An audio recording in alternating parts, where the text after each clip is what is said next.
Sometimes when you're talking to like veterans or people that are currently in the military, there's some different terms that are different but have the same meaning. For example, you may be talking to somebody about that initial training that you have to go off to do in whatever branch of service, and one person calls it this, another person calls it that. Even different ways that we call the bathroom is different sometimes in different branches of service in the United States military. So I got a handful of them that I thought maybe it'd be good to kind of explain to you, to understand that, hey, sometimes we call them different things even though they mean the same thing, and sometimes there's a little bit of bleed over because sometimes a term that's typically an Army term may be even used by a Marine too, but nonetheless, I want to give you a little bit of an example of that and explain some different terms that are different but have the same meaning. Now, also in here, there's a ton, right? I'm not going to mention every single possible one, but know that when I mention some of these, that like things like the Space Force, right? The Space Force usually has the same terms as the Air Force because essentially the Air Force jobs got split off into the Space Force and they kind of kept a lot of their lingo and a lot of their terms. Also, maybe with the Coast Guard. I'm not going to probably be mentioning specifically the Coast Guard, but typically the Coast Guard has the same kind of terms in the Navy because they kind of work hand in hand to a certain degree. Sometimes even the Marines, but sometimes even the Marines have different ones that the Navy doesn't use. So nonetheless, right, I'll be kind of focusing on Army, Marines, Navy, Air Force, but Space Force and Coast Guard, sometimes they have similar terms to their kind of sister kind of branch or whatever you want to call it.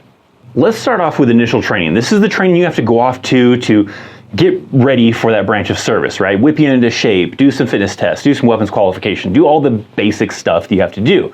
Now, different branches of service call them differently, but you'll hear a lot of people use different terms even sometimes when they're in a different branch of service. But nonetheless, we'll kind of get into some of those.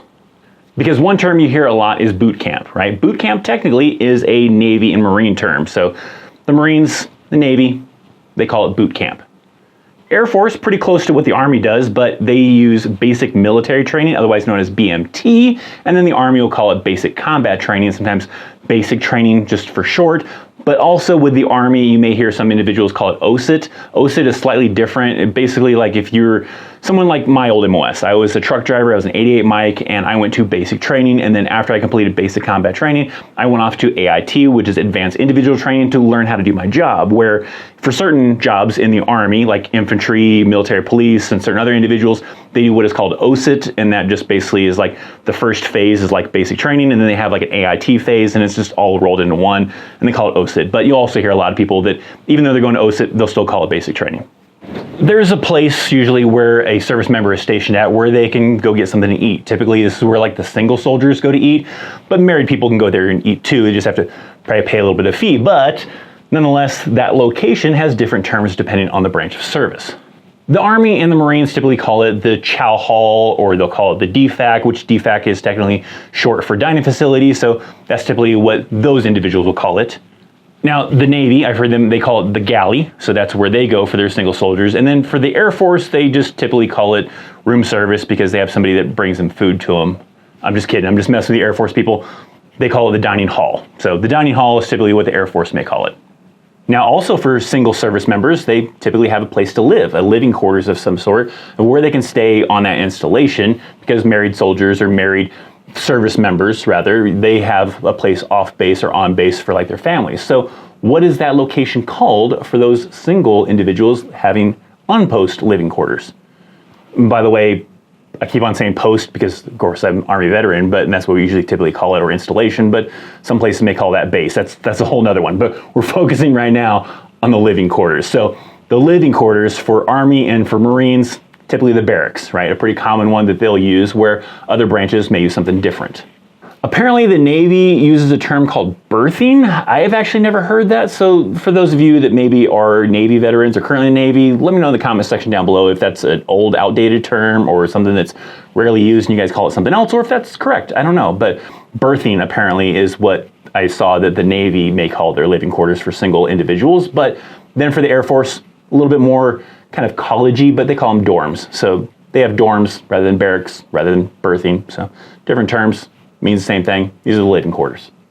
There are many variants of the uniform that different service members have, but let's say like the normal uniform, the camouflage uniform that individuals are wearing, that has different names, because in the Army, they'll probably call it either the ACUs, which is the Army Combat Uniform, or the OCPs. Now, ACUs, for those of you Army veterans and individuals, you may kind of be more familiar with that as like the digital camouflage pattern, but technically that was called the uniform camouflage pattern. ACUs stands for Army Combat Uniform, and that's still what the current ones are kind of called, but they'll typically call them by the pattern name, which is OCPs, and that's also the same with what the Air Force calls them, because the Air Force calls them OCPs. But that's also because the Air Force has the exact same camouflage pattern as the Army. But the Marines and the Navy, they call them something different, as they will commonly call them camis. The headgear, or the hat, that service members wear, that has a different term depending on what branch of service, as the Army calls it a patrol cap. Otherwise, sometimes they, for short, will call it PC. If you're in the Navy or the Marines, they call it a cover, whereas if you're in the Air Force, really simple, it's a cap. During initial training, there's even a large bag that you typically get issued to put all your gear inside of. Even that bag has a different term across different branches. Now, in the Army and the Air Force, they call it a duffel bag, which is, of course, what I'm used to, but other branches don't call it the duffel bag. They have different terms of their own. The Navy, they call it the C bag. Now, it's not C as in the letter C or Charlie, it's SEAC. Makes sense, I guess. They call it a C bag. Marines, they simply call it a pack, but I think I want to say I've heard Marines call it a duffel bag too. Correct me if I'm wrong. Let me know in the comments. Now, as I mentioned, even the bathroom is called something different. In different branches of service, they may call the bathroom something different than another branch of service. When they say, hey, gotta use the bathroom, they don't call it the bathroom, as the Army and the Marines typically call it the latrine. In the Navy, they'll call it the head, and then the Air Force is a lot more less formal, I guess you could say. They just simply call it the bathroom. Makes sense? Very simple, and I'm sure a lot of other people, sometimes regardless of the branch of service they're in, they still call it the bathroom too, but nonetheless, some of these are like the more official terms, I guess you could say, for the different branches of service. Now, I also thought I remember water closet being one. I thought it was the Navy, but I don't remember for sure. Maybe some of my veterans out there can let me know down in the comment section down below. Am I making stuff up? Wasn't there water closet, one of the branches of service that would call it that?